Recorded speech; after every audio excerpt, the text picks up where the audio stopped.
No, what we had to try. We can. Yeah. All right. At least I tried. Yeah. There we go. All right. Okay. Here we go. Y'all having fun? Hey, I feel left out. I'll be honest. Now she can't. Not now. She can't hear you. Before she could. But right. Yeah. How convenient. that is a. So it's selective audio. I don't know. It's your system. Yeah, I don't know. It keeps cutting in and out, but yeah, it's weird. What's up, buds? And welcome to the new episode of the Earbuds Podcast, the podcast where two friends talk about one album for way too many minutes.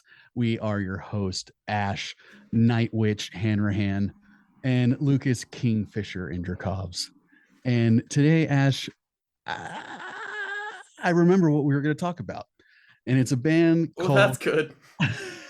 For once, I remember. That's so nice. It's a band called Wolf People and their album Ruins. Ruins. Do you remember when I reviewed these guys, like with my daily album situation? I do. I remember it because I started listening to this album after you made that post. Really? So you've heard this record before? Yes, you sold it to me. Why, dog? I don't think I ever told you, because it was always like I listened to it listened to it every 5 months. Oh. And I never got all the way through. Oh, that's not a good sign. But you brought it on. It's been on our list of albums to review since we started the podcast. Literally day one. Yeah, this is one. And I will say, really paying attention to this one and like focusing on it, I was able to get through this one pretty well. This is a fresh of breath air, baby. I'm so excited to talk about this one. Fresh of breath air. Fresh of breath air. I've never heard it said better than that. Yeah, man. I was honestly really, really nervous about. I had no idea. We talk like what, every day? Probably just about. And you never I had no idea that you've been listening to this record for the last 2 years. Well, I mean, the thing is, like, there will be multiple times when you had an album of the day that I was like, oh, I'll check that out, and it was kind of garbage. Yeah. And you liked it. And so I just wouldn't tell you when I did that stuff. But you couldn't tell me when you liked it either. Like, you know how people don't tell each other that they love each other until they're dying? Like, why didn't you tell me that you liked this record? Well, I wasn't fucking dying, was I? All right. I mean, unless you know something I don't. All right, let's not get into that right now. Okay. I know a lot of... Hey, Ash. I'm 8 years older than you. Respect your elders. Where did you find this record? I think it was from the like that year of listening to, doing an album review every day. And I don't know if it was the chicken or the egg, because it was either I listened to Asylum or Assemble Head on Collision or something, some crazy Assemble Head on Siren Sound or something, like crazy band name, really cool psych rock. And they were a related artist on Spotify. And so I just completely on a whim, just this album came up and I had no idea what it was going to sound like or whatever. And it took me for a ride, man. Because like, I got to say, like, I fucking grew up with Jethro Tull, and I think a lot of people did not. Me included. Yeah. I didn't know Jethro Tull was kind of a fucking joke until I got to like college. And I think I played Aqualung at a party, and like I got so much shit for it. And I didn't know, like, Jethro Tull, like people just didn't respect Jethro Tull. I remember Jethro Tull won like a Grammy for best metal album one year, and like people fucking rioted over it. I mean, I wouldn't describe them as a metal band, certainly. Right. But they definitely not. Like, the album that Aqualung was on was good. Thick as a Brick is like a pretty underappreciated. Dude, Locomotive Breath or something. Yeah. Amazing songs, dude. And the singer of Jethro Tull, Ian Anderson, is the reason why I played flute in 6th grade in band.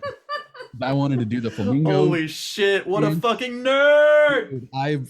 Dude, if I could, everyone laugh at him, yo. Did a little flamingo situation. I was a great flute player. Thank you. You ever learn a little dance when you were playing? That's like 101. That's like day one shit. They don't even You teach learn how you to the dance flute before unless you you, gotta, yeah. yeah. If you don't get the steps down, like they're not gonna let you play the flute Yeah. at all. Yeah. You have to like at least 2 years. You get demoted to tambourine or some shit if you can't make it. Right. Yeah. Yeah. Or That's like drums. or drums. Yeah. So I'm like, fucking, you know. But yeah, man, it's what's funny is that obviously like I think we both really like the record, but there are some moments in this that it kind of reminds me a little bit of the Black Keys style of blues rock that that I fucking hate. Yes, there can certainly be some of those moments. Um, But they it's they do it way better. I would say the general vibe of this record is very riffy, very jammy, Very licky. very fuzzy. Lots of licks, super fuzzy, man. Like and even all the vocals, like a lot of them are distorted Yeah. times and but really soulful and but it also has this really cool undercurrent of like folk rock and Yeah. stoner rock too. Well, It's like mixing I all this stuff together. reading the Wikipedia for this band, apparently this album is kind of completely different from what they usually do. Completely different. After I listened to this, I got psyched because they had like 2 or 3 records that came out before this, and I'm like, I'm Yeah. about to dive deep into this like folkloric metal band or whatever, and they were way more folk, very very like traditional kind of psych folk stuff for a while. Like they had Mhm. an album before this one that was like a little midpoint a little bit, but that's what's cool is that they did change their sound a lot on this record, but it doesn't feel like forced or fake. Like it doesn't sound like the band It was like, hey, we're a folk band, but we're gonna write a fucking psych rock record. Like it was more like a step up, like they were kind of moving on to the next era. yeah, this is music for fucking witches and wizards to like dance in the middle of a forest It listening. really is, you know. It's like And I want it's to be invited to that party, dude. what would be the main genre that you would put this album under? I mean, it sounds a lot like the fucking local bands that we used to play with in Austin. A lot of bands are trying to get this sound and they're not pulling it off this successfully at all. Like I this is very rock psych, like I would just say psych rock for sure, but there's so many like folk elements and flutes and Yes. kind of like creepy vocals that happen throughout the record and it's super moody and everything. So honestly, by the end of the album, and it's also because of the way the track listing, like it feels like I'm watching a folkloric horror movie or Yeah, very there beautiful, are creepy horror movie. there's a lot of horror, like just brooding, creepy vibes across this entire record. Yeah. I love the folk tinges on this genre, on this psychedelic, maybe even stoner Times kind for of sure. bass Yeah. that and they have so much. Some of these songs have just like swagger out the walls. It's so cool and it's very groovy at times. But They have it's a really nice fucking nerdy too, yes. It right? can it is like you'll play it during your D&D campaign Oh, and oh, it'll make a lot of it'll be super great for that. perfect D&D music for sure. Yeah. Yeah. The But the production is what kind of takes away from the nerdy goofiness a little. right. Like you said, the super fuzzy guitars and like the drums almost sound like unmixed at times, like just completely It's raw. man, if we could touch on the drums for a second. I have an appreciation for this drummer in particular. Really? Like they stood out to you? The production of the drums stood out to me a lot, but he's obviously a really good drummer, but I didn't really there was never a moment where I was like wowed or anything. It's not like it's extremely technical, but there are a couple drummers that you don't hear very often that have a lot of kind of heart in their playing, to me at Right. least. The drummer for Yeah. Mute Math is one of them. He's my favorite, Darren King. And this drummer as well, like Flaming Lips, that drummer has a lot of emotion and a lot of heart in his drumming. And this Random. drummer kind of has that same deal. I don't hear it a lot. I'm not one of those drummers. I wish I was. It's Right. just kind of an innate thing that you're born with, it seems. I And think you're wrong though, man, because like when you play, you get super into it. Well, I Like do, you're, but you're really it's enjoyable to watch playing on stage. thanks. But it's You're like, what else do you want to say about me? Do you like, do want to you give me a compliment? like?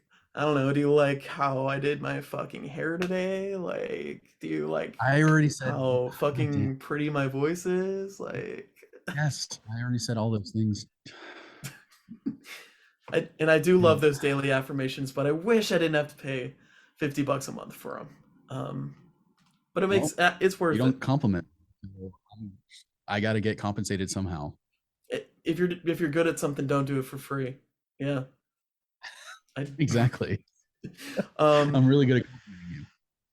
but it's a very free, very energetic, very fun sounding drumming throughout this entire Yeah, album great, that I great love. energy for sure. And I think a big part of that is because I think what I read was that on their previous records, they're a lot more polished and very tight in their Mm. songwriting. And on this album, they recorded everything live at the same time. Yeah, all in the same room at the So same time. you can feel that swing in there, right? Like you can feel that Yes. groove. And Yes. you can tell I mean, my assumption is that they're not following a metronome.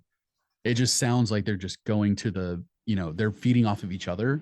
Yeah, And that's not to say they're never get off beat or anything, but I'm just like, that's where I feel like that swing comes in. Like if you have a fucking, 90 beats per minute click in your headphones, like you're not going to play like this. yeah, it's very, very difficult too. It's very cool. And with this kind of jammy music, I feel like it's almost a necessity. There are many parts of many songs that they're just kind of jamming out. You can feel them moving around. Great live show, I'm sure. I bet, man. They're broken up. Did you know that? 2020, they're on hiatus, Indefinite indefinite, hiatus. Yeah. sir. Thank you very much. And it sucks, man, because they all live in so far apart in England. Yeah. They just can't. It doesn't make sense for I them was to like, trying to do this. I did not think this was an English band. What? How did? What? This sounds like it should be the soundtrack of like. Do you ever see A Knight's Tale? I know you're younger than me. I don't know. You don't watch movies either. Is that the one with the peanut? Andre the Giant? The peanut? No, A Knight's Tale. The fucking Heath Ledger situation.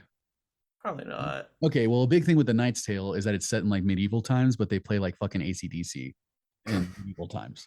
And I'm like, that's what I feel like if they made A Knight's Tale like a fucking reboot now, I feel like this album would work so perfectly with that because it's such a Oh, like medieval cast yeah. swords and shields type fucking like folk music with mixing psych rock in it. And it's so fucking weird. It's like so hard to describe. And honestly, I mean, obviously we've already talked about like the musicianship is incredible, like all the guitar riffs and licks, Right. everyone's Yeah. on point. Really cool, like mixing in organ and piano that they do a lot, and really interesting like backup vocals too, which I think were also recorded kind of live. Like they said they try to get as few overdubs on this record as possible. Yeah. But Jack Sharp, the singer, is what pushes this whole album over the top for me. I mean, that's going to be the first thing you notice when you Yeah. kind of get into this record is his unique delivery. It's like hauntingly beautiful, and also It's too also kind of cool. Jethro Tull. Huh?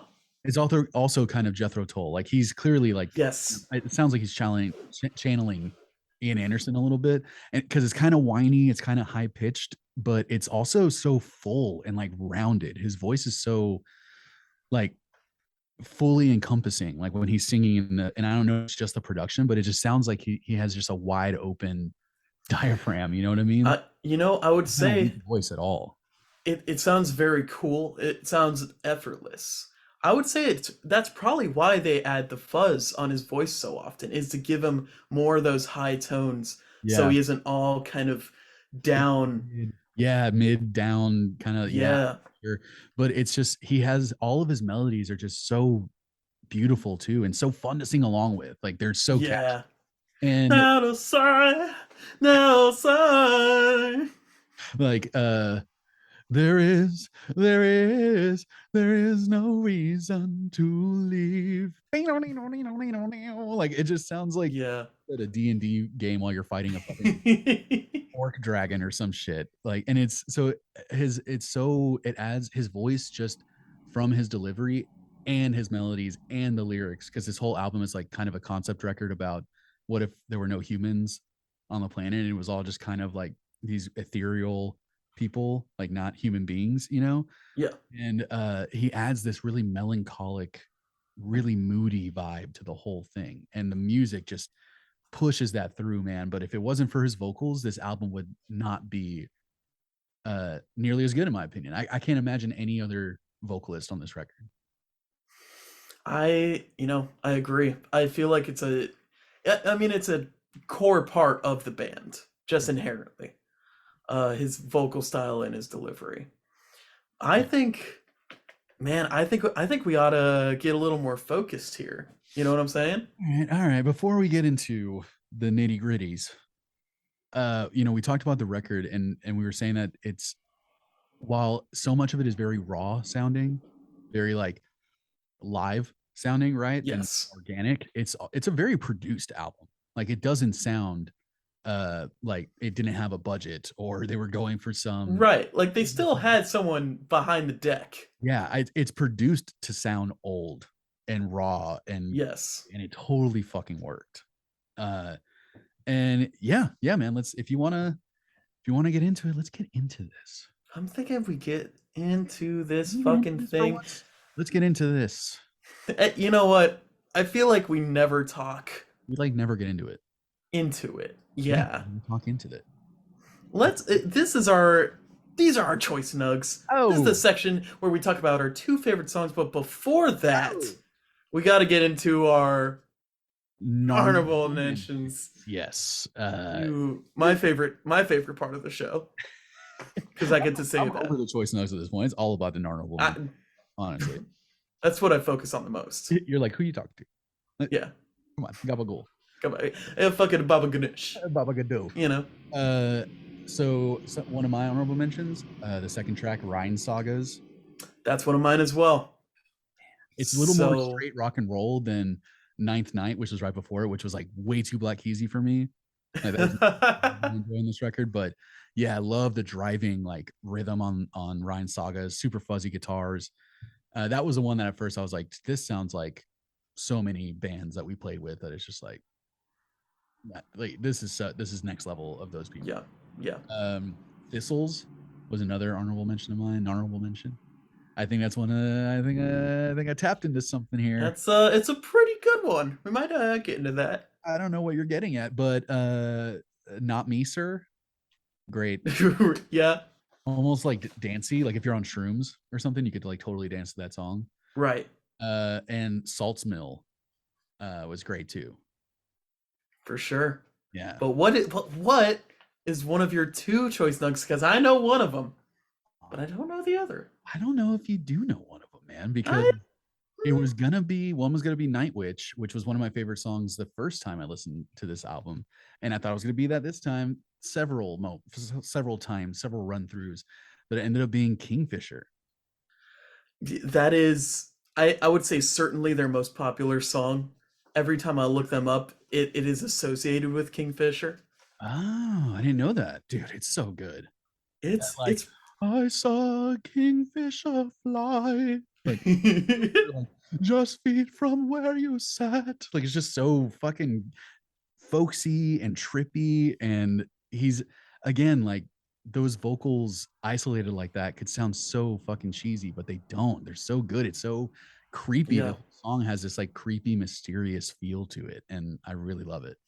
And they seem to like it because they reprise it twice Which throughout the album. what gave me the vibe too of like a movie soundtrack, right? Like it sounds like a score for something. Yeah. But Right. they had to bring back that fucking lick from Kingfisher that I wish I could remember right now. But it's just they had that kind of stutter beat in there. You know, they would do like 4-4-4-4, then like 4-3 or something at the end. Yeah.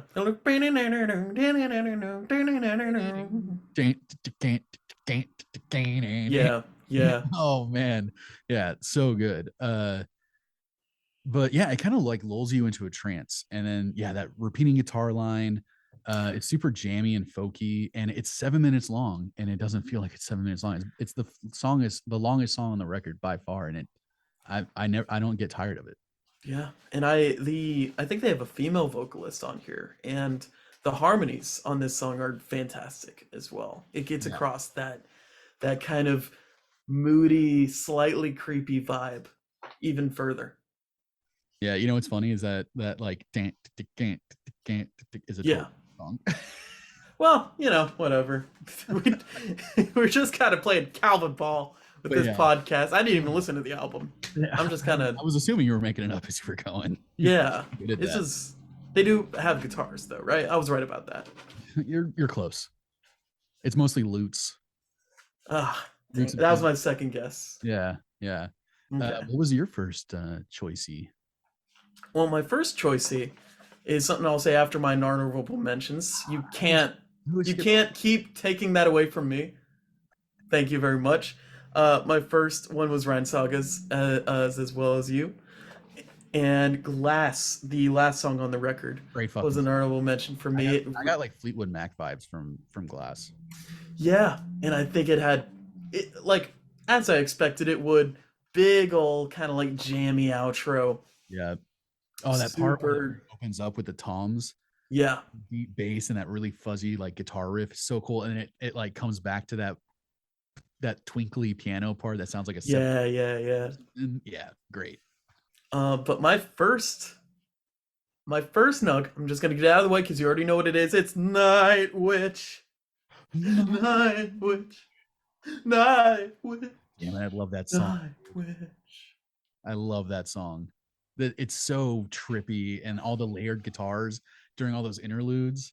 That and then they just have like it echoed, and then there's a third guitar coming in, and it just like gets overwhelming. Ugh, So fucking good. so good. It's it's the thing that gets stuck in my head the Yeah, hardest on this entire record. for sure. And I love after each time the Night Witch, the drummer starts la la la la la la down, blasting into a new section. Yeah, I feel like we did that in a few of our songs too, right? Just like I mean, yeah, like love the little snare build up. such an easy build up, and it works so well. It's easy money. It works every fucking time. Yeah, yeah, for sure.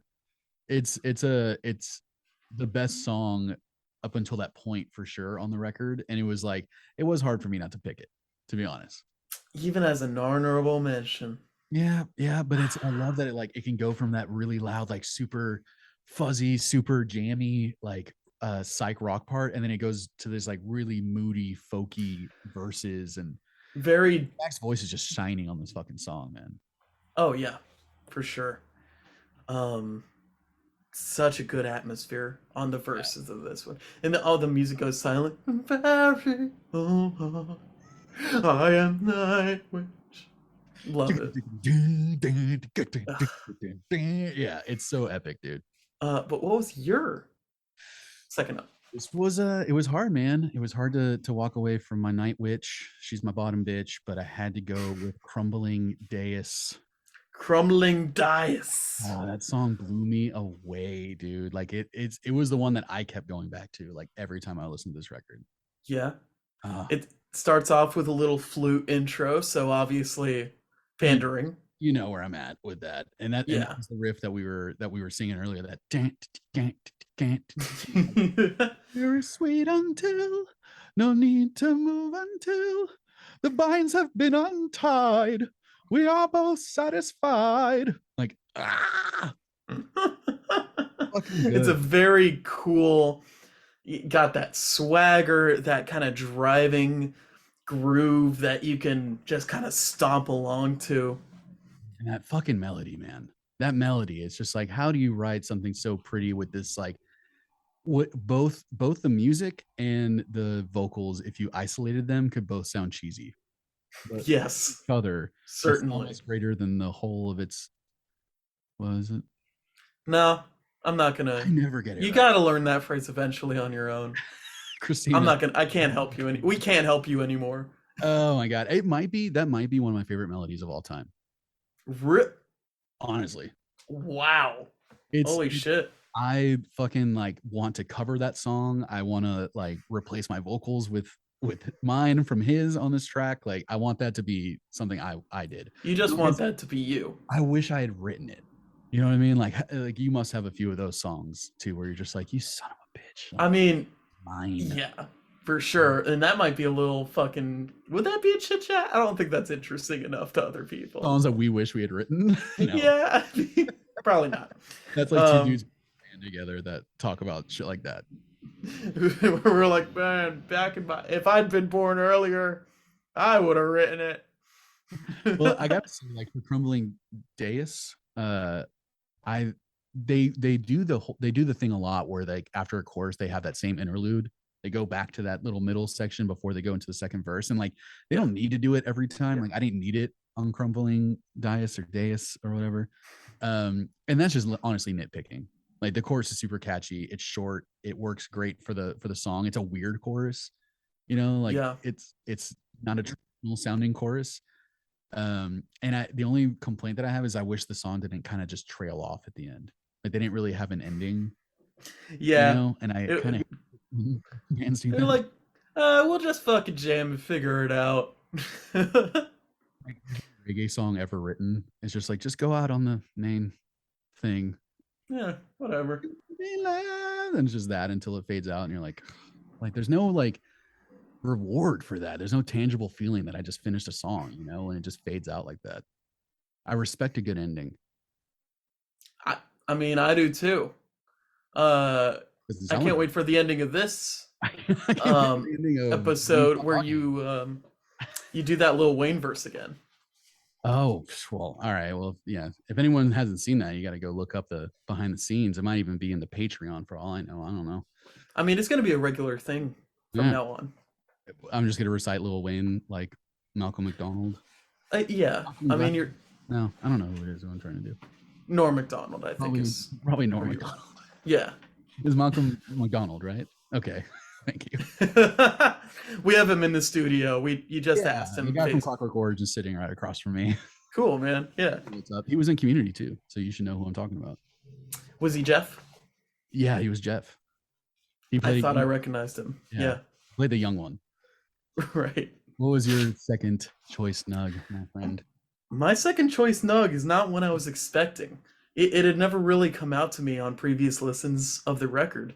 But Reprise 2. It was Kingfisher Reprise 2. I was just 8 seconds. Finally ready for the album to end, and I was just excited for a short song. Like finally an instrumental. I don't have to hear this guy's beautiful voice anymore. No. My second choice, Nug, my second favorite song in this album is gonna be Thistles, baby. Oh yeah, I saw a little. Sorry, you saw a little fucking worm in my squirm when you said that. Yeah. It's so. Was it the organ? That's all you needed. I mean, the organ, of course, is gonna do it for me every single fucking time. Yeah. But it's a perfect encapsulation of this groovy, almost dancey folk stoner thing that only Wolf people can do. Yeah, for sure. And it's probably the most Jethro Tull sounding track on the record too. It's really the main comparison I could make with these guys. It's hard to compare to anyone else. Yeah. And I just love these little breaks between vocals where the guitar it just makes me want to fucking shake my jiggly parts, man. Yeah, for sure. And we want to see it. That might be bonus content where I go shake my jiggly parts. Go shake your thistles. Exactly. Yeah, I love the like super raw sounding solo too. Ugh. While the fucking Tron bike drives by your apartment. He was like, I like it too. Yeah, the solo almost sounds like it doesn't even sound good in the mix, and I don't mind it sounds separate from everything. Yeah, if almost anything, that's like the only thing on the record that sounds punched in like 6 months later. And yeah, right. On a different guitar, different room, you know, like yeah, it's weird, but it doesn't bother me at all. I kind of like it. It's a, you know, it's a little new little sound on the record. Hey, all right. Well, with that said, Ash, I think you know what's next. Our choice nugs. This is where we pick our two favorite songs on the record, Oh, dude. followed, of course, by our honorable mentions. Wow. Wow, you Uh, forgot all that. my honorable mentions were Ryan Sagas and Glass. You're like a Um, cat. It's like literally the next moment happens, you forgot what just happened. Is that what I just happened? don't know what you're talking about. Are we Pod- recording this podcast or not? yes, you've been on mic and camera this entire time, Like from like the for reals. from like I haven't been recording though. I forgot to press record, so we're good. okay, Yeah, good. yeah. Let's just keep There aren't going like we were recording just in case. right, Just but for like you're not gonna post it, right? Like you haven't posted any of these, right? no, I don't post any of our stuff. Okay, thank It's all for me, God. for my dark times. It is. You are the one certainly who watches these episodes the most, Yep, I'm most of the views and plays that we have. and most of the secret shadow comments that Oh, you I use to created get like engagement. yeah, I created like 10 shadow accounts like Kevin Durant, and I fucking comment on my Yep. own shit. Yep. Like, I don't know. Lucas is probably the smartest one on the show. And handsome. I don't know. It's just Yeah, I don't something. know. I like his fucking beard. And I like your fucking beard. I like it. Thank And you. I like fucking your beard. So why? Can Why do we you? edit that out? No, I'm not editing that out. Like Can we that. please edit that People out? have to know what I the real you regretted is it the like. moment I fucking said it. Yeah. Is that why I I'm, have a fucking little sidewalk here that like barely any hair grows? Just rub that's what I aim for. How do you get around the CPAP mask? I don't understand how that works. It must be while I'm sleeping because I think I'd remember this. I do it before you put it on. You just don't notice. You're just that fast. I'm very well. It's very small, so it doesn't. You don't see, feel much of it. I know you haven't seen this, but there I watched the movie Black Dynamite today, and Mm, it's like it makes fun of a black exploitation, like it makes fun of all the 70s like kung fu black exploitation movies. yeah. And the whole it kind of reminded me of Pootie Tang a little bit, where the plot is like there's a in Pootie Tang, I think it's chicken, and I think in this movie it's like malt liquor or something. And the whole thing in this where like the evil plan from Richard Nixon is to get black people addicted to malt liquor, like become alcoholics, and the whole thing has a drug in it that shrinks their dicks. And that's like the whole plot of the movie. So you're Awesome. drinking that liquor. It's called Anaconda liquor or something. Oh shit. And they're like, what's another name for Anaconda? And then somehow they got down to like Little Richard, and then what's a different name for Richard? And they were trying to like figure out like what the plot is. It's so fucking funny, dude. It's so good. All right, Little Richard, what is your fucking rating? All right. This was such a fun album to listen through. It's got this nice fuzzy production. It's not overly fuzzy or anything.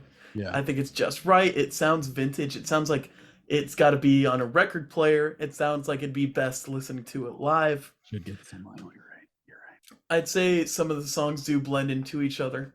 Mm-hmm. I'd say even with these most recent listens, I kind of lost stamina by like track 9 or 10. Well, you said you were really quick with, your other stamina, so you're not gonna last 42 minutes on this record. Yeah, I mean, You're I'm like a song and a half in, and you're yeah. The Kingfisher reprises are where I kind of got my energy back. yeah, those are your refractory periods. Yeah. Um, it's so nice, groovy, folky, stoner, rockin' album. Very cool vibe. A breath of fresh air in this genre, I'd say, especially with the singer, whose style I am going to use and abuse and steal throughout my songs. And so I'm gonna give this one a solid 7.8. Okay, a little lower than I thought you were gonna go. That's fine though. It's fine. Is there something you could do to get it up to an 8, do you think? Are you? Maybe you can keep the CPAP mask off tonight. Or maybe I can wear it and make it different for you. Maybe it could be a new experience for Almost me. like the stranger, like going with the other. We don't have to get into it. Ash. I'm sure you're too young for The Stranger to know what that is. But all right, 7.8. I'm disappointed, but it's okay. I'm not mad. Okay. Well, I agree with everything you said. And then also, the theatricality of this album, I think, like really got me. And a lot of times that vibe and that certain mood, that je ne sais quoi. yeah, that certain joie de vivre, like Yeah. the fucking Je ne makes me parle-vous. automatically cringe, right? Like it makes me like not want to like it. I automatically feel uncomfortable and I just like dismiss it. But this is just too well done. It's too well done, and I think a lot of it has to do with the production that just like that just made this album so good. Jack's voice is amazing. The riffs are great. Love the mood. It's super moody and creepy, the whole thing, and it Yeah. feels very like there's elves and druids walking around and shit, and I honestly think, like, we've talked about King Gizzard, we've talked about psychedelic porn crumpets, like we've talked about a lot of bands that are similar to this, and I think this album stands shoulder to shoulder with some of the other psych bands that we've already talked about on this Sure. Sure. for sure. Certainly. Yeah. Yeah, I loved everything about it, man. I'm gonna give it. It feels weird because I'm not gonna give it a 9, but I think I'm gonna give it like a. I'm gonna give it like a 8.3. Can you give us a reason why it's not getting into 9? It's because of honestly like Ninth Night, and what was the other one? And Belong. Those two songs, it's like, to be a 9, I have to fucking love every single song, and I don't really like Ninth Night. I thought it was a weird intro, to be honest. I don't know what you're talking. I didn't even think of Black Keys when I was listening to Because you any of don't this listen enough, like stuff. you haven't forced yourself to listen to it. You haven't like fucking waterboarded yourself with Black Keys to hear them everywhere now.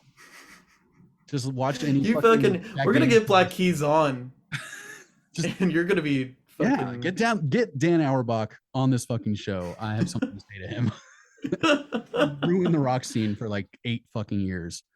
So yeah, man, 8 point. What did I say? 8.3.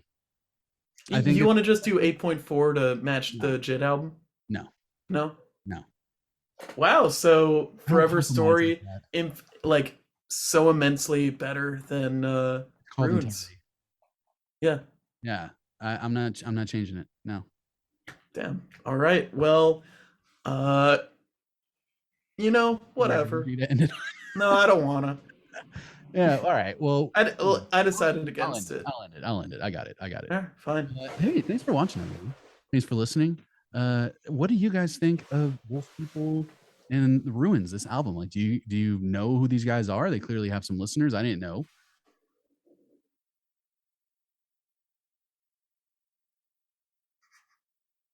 And maybe it got them big. But let us know what you guys think. Comment on the YouTube video or go to our Instagram at EBPcast. Make sure to like and subscribe and follow what we do because money now. Me money. Me want money. Money here. Me take. Me You take give. me. Yes. Right. What do you how do you what are we talking about next, man? Do you know? Do you even know? I mean, I I told you one thing earlier, but I'm kind of thinking I want to talk about that new little Mars Volta album that came out. Yeah, we're doing that. We're doing that. We're doing We that. didn't get to it on the fresh drop. We're getting to it on the classic. They're one of my favorite bands of all time. I'd say they're in the top 2. Yeah, I was gonna say I thought they were your favorite of all time. I mean, it's kind of between them and Rush, Oh, that's usually. doesn't Just kind surprise of me that you like this record. You like nerdy shit. that's not true. I'm very cool, actually. Um, Only the coolest people listen to Rush. I've let's talk- heard, I've heard bad things about this album, but I don't care. I'm gonna just fucking listen to it myself and decide for myself how Yes. good it is. Yeah, your opinion is the only one that matters. That's so fucking true. I'm so glad you finally said that. Yeah, That's yeah. so fucking that like might be the most true thing you've ever said. I'll just mute my mic on. Yeah, every if you could. episode. In Yeah, your that's- video, actually. Oh, I thought this was good. Well, if you could put like your head on my body while I'm talking, Now I that's think that'd be the best of both worlds for okay. everything. What do they call it? Chimera? Yeah, a little like chimera kind of thing. Yeah. All right. Go ahead and listen to Stones and Ladders or whatever that band was. We did an episode on what is that fucking folk band? Do you know what I'm saying? We did an episode on a folk band? It was the folk duo, Sticks and Ladders. Oh, It was Shovels and Rope? Shovels and Rope. Shovels and Rope. Okay. Yeah, we did that. Go listen to that. But thanks so much for listening and watching, buddies. Ash, what would I'm not even gonna ask you. We've moved on from that. This was good. Lucas, this was like an All right, 8.532 out of like 12.